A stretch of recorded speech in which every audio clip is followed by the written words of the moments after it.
Hey everyone, today we're going to explain the key terms for Period 6 of AP US History. This will be a great way to either start the unit or review before a test. Many of these terms come directly from the College Board framework, so are likely to be vocabulary seen on AP exams. Okay, let's go. First, let's start off with the Homestead Act. While the act occurred in Period 5, it would have major effects in Period 6. It provided an avenue for any citizen to attain a sizable amount of land for nearly free. All the settler needed to do was pay $18 in fees and in some way develop the land over a 5-year period. That means building some sort of dwelling or infrastructure, farming, mining, or cattle ranching on it. This was a huge draw for people struggling in cities in the East, and also for people to immigrate from Europe to America. However, increasing amounts of settlers across the West brought upon conflict with many native tribes. After decades of war and the destruction of many native tribes' main resource, the buffalo, what was left of them were forced onto reservations. Then came about the Dawes Act, which sought to Americanize Indians. And I hope the irony of that is not lost on anyone. Many of the reservations were divided among families in 160-acre segments, similar to the Homestead Act. If a native renounced his tribal loyalties, then they were granted U.S. citizenship. The division of reservations would have a terrible effect, as many Indians would be swindled out of their land by speculators. Another aspect of the act were the boarding schools many native children were sent to, with the goal of to, quote, kill the Indian, but save the man, end quote. The schools attempted to indoctrinate native children into white American culture. The Transcontinental Railroad was completed early in this era. It was a long-held dream of many to connect the country by rail. The federal government subsidized the Central and Union Pacific companies to build the first Transcontinental Railroad. 2 more would also be built over the decades, providing a northern and southern transcontinental routes. These railroads also received highly valuable property around their lines they used to sell and rent to farmers and others. It leads to a railroad economy and immense power in the hands of railroad tycoons. Later in the era, the Populist movement will rise in favor of more regulation of the railroads, but we will get to that later. The prevailing economic policy of the government in the time period is called laissez faire, which means the government takes a hands-off approach to regulating the economy, with few or no regulations of companies, and few or no taxes. The thought process is that the invisible hand of the market will determine winners and losers. The most efficient and effective companies that produce goods and services that consumers want will make profits and expand, while other companies will go bankrupt. There is also an aspect of social Darwinism to this that we will get back to later as well. Keeping with the economic theme, this era is also known for the rise of industrial capitalism. The late 1800s saw the growth of giant industries utilizing heavy machines. Individual large companies employed tens of thousands to hundreds of thousands of workers. This will have all sorts of effects, including the growth of a management class, also the growth of unions that fight for better wages and working conditions. The economies of scale and mass production techniques do lead to a decrease in the cost of certain goods for consumers. It also leads to another defining hallmark of Period 6, which is the incredible amount of influence wealthy industrialists will have over government policy. One way these companies grew so large was vertical integration, in which they expanded by controlling several stages of production that might normally be done by separate companies. As the example in the graph shows, how the meat industry might try to own and control everything from the cattle to the slaughterhouse, transportation, and packaging of the meat. This gave the competitive advantage to companies that could achieve it and would significantly lower their costs and help drive out competitors. Another way companies in this era grew so large was horizontal integration, of which companies bought up competitors to increase their market share and decrease competition. This also led to monopolies in certain industries, most notably Standard Oil. Let's talk briefly about trusts and monopolies. We see these terms used interchangeably in the time period and sources, and they mean nearly the same thing. A trust is a conglomeration of companies with the same owners, usually being the major stockholders of the companies. They make sure the companies they own work together and not compete against each other. So it gives the allure that there are different companies competing, but in reality, they are not. Monopolies are businesses that have total or near control over entire sectors of an economy. We see this most prominently with the steel and oil industries. So many trusts would also be considered monopolies. There was a considerable amount of clamor from the general public for the government to take action against the trust and monopoly, and either regulate them or break them up completely. In one of the few examples of the government responding to public pleas in the economic realm, Congress passed the Sherman Antitrust Act. Corporations, of course, fought against it. And in this era, the act was somewhat ironically used, first against workers, instead of large corporations. Government lawyers used it to go after large unions, insinuating unions were responsible for the lack of competition in the labor market. This just shows how much in the pocket government was of corporations during the era. In period 7, the act would actually be used for its intended purpose, as trust-busting presidents Teddy Roosevelt, Taft, and Wilson will break up large monopolies. It will also be strengthened by the Clayton Antitrust Act of 1914. One of the most complex topics of the era is the debates over the gold standard. During the Civil War, state and local paper money was phased out with the National Banking Act of 1863. In its place were greenbacks, paper money that was printed by the Treasury and backed by gold. The value of greenbacks fluctuated by the supply of both gold and paper money in circulation. Wealthy industrialists and banks tended to favor this gold standard as it was seen as stable and not inflationary. However, it came under heavy pressure from other groups that wanted a different monetary system. One group was a minor political party called the Greenback Party, and another was the farmer-backed Populist Party. Both favored either bimetallism, meaning a currency backed by gold and silver, or even the more radical idea of a currency not backed by any metal. Both of these approaches would allow for more inflation, which means money would decrease in value. That would help farmers because their farm goods from livestock to corn would be worth more, and hurt banks as it would mean their loans would decrease in value over time. This was a very serious political and economic debate in the era, culminating as a major issue in the 1896 presidential election. The gold supporters, or bugs, as they were called, would hold out in this time period. However, big changes in the monetary system would happen in periods 7 and 8. Tenant farming, along with its sibling sharecropping, emerged as a major post-Civil War agricultural system in the South and West. Many plantations were broken up into smaller segments that wealthy landowners still controlled.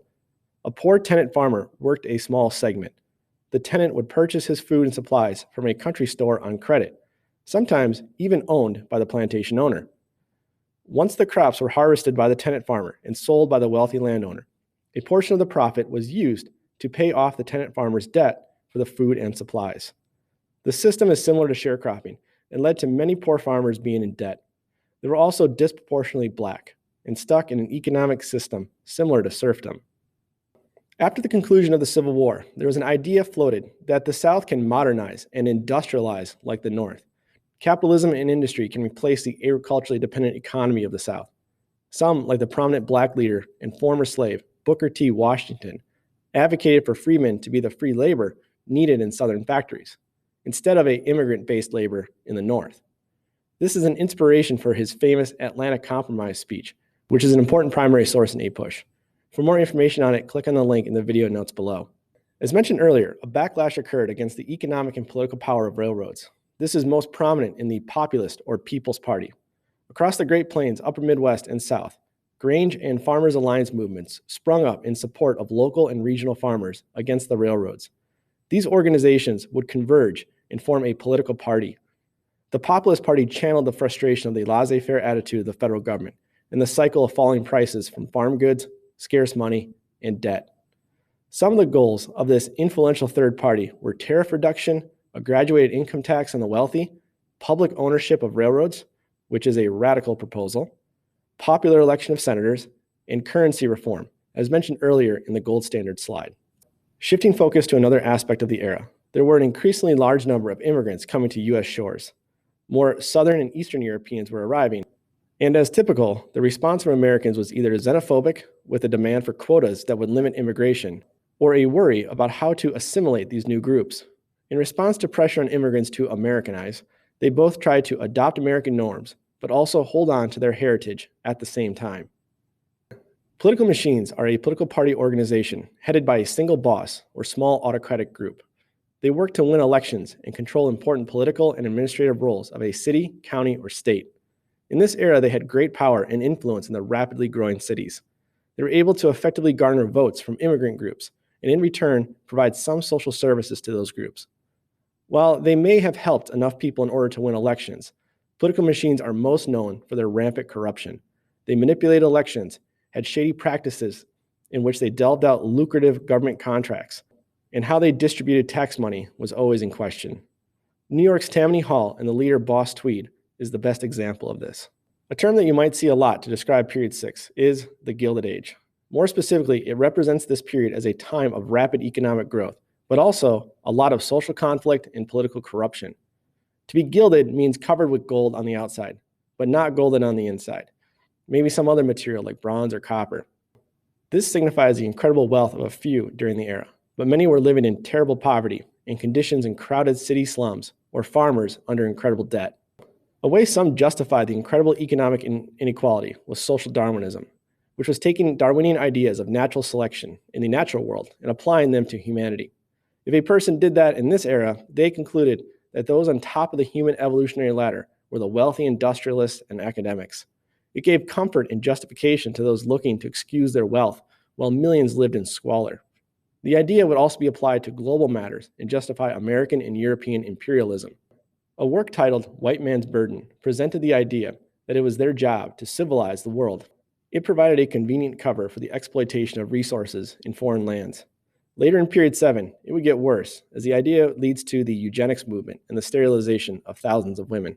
The social gospel is a movement of a number of artists and critics, including agrarians, utopians, socialists, and advocates who championed an alternative vision for the economy and society, one that combats the cold social Darwinist views. They focused Christian ethics for the problems of U.S. society. So there is always a little bit of confusion over the social gospel and progressive movements, which I will talk about next. Do note, they cross over with each other. Great examples include Jane Addams and her Hull House movement, along with Jacob Riis, and his groundbreaking photographic work in his piece covering life in the slums titled How the Other Half Lives. Two of the main leaders specific to the social gospel movement itself are Washington Gladden and Walter Rauschenbusch.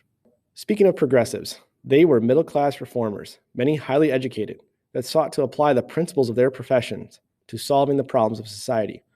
They had a strong faith in progress and the ability of educated people to overcome societal problems. The progressives are first making an appearance here, but note, we'll talk about them even more in Period 7, including a whole progressive era. Brought up earlier as an example of both the social gospel and progressive movements, Jane Addams and the Hull House movement is a definite need to know in APUSH. Beginning in Chicago and then spreading to cities across the country, Hull Houses had the goal of aiding and Americanizing immigrants.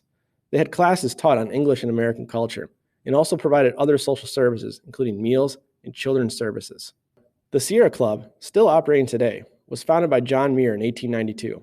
Muir and the organization are well known for their efforts to preserve natural spaces. They advocated the setting aside of specific areas to become national parks in which Americans can enjoy for their beauty and recreation. So one thing to make note of is the differences between national parks and forests, of which there are many and cover vast swaths of land. National parks are more in line with Muir and the Sierra Club's ideas of preservation. The land is an end in itself and should not be exploited for commercial gain. National forests have two goals. They share the park's goal of being a place for recreational activities, but they are also managed for industry as well. So in a national forest, you might see areas of logging and cattle ranching. Our last term is another one that crosses over time periods, 6 and 7, in between social gospel and progressive reformers. Muckrakers were investigative journalists who wrote long-form pieces for magazines or books. They exposed government and corporate corruption. A great example of that was Ida Tarbell's History of Standard Oil. They highlighted terrible living and working conditions, like the already mentioned How the Other Half Lives, and Upton Sinclair's famous work, The Jungle, which I highly recommend.